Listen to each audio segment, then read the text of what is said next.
Hey, be intentional about your intimacy and prayer time with God. I was listening to a podcast and a gentleman made a really, really good point about the average Christian and how they set aside time for God in prayer. And he was talking about how they try to squeeze God in to make it convenient for their schedule, meaning they're not taking the extra time to wake up maybe 10, 15 minutes earlier to pray with God. They're trying to do it at the gym while on the treadmill, on the way to work. Okay, I'll pray when I sit down at my desk at work, and then I'll squeeze some time in.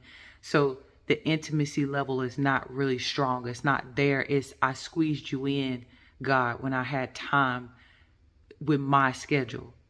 And he made a really good point about that. And he was just speaking about how we need to make sure the time that we spend with God in prayer is intimate, basically our posture and how we set up the stage to come to him, to bring to him that offering, right? So we don't want to be like Cain and Abel. One brought forth uh,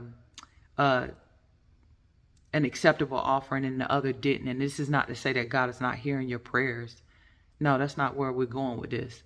But it's just saying be more mindful of the posture in which you have yourself when you bring in your prayers to God and you're talking to God and you're spending time with God.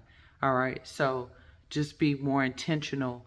Make it more intimate, like time you literally have set aside. You woke up the extra 15 minutes early. You got in a quiet place. You might have gotten on your face, hands and knees, and on your face prostrated, however, or just sat in a recliner, for example, and just in peace, in quiet, and just breathe and say, God, it's me and you. And then that, like intimate.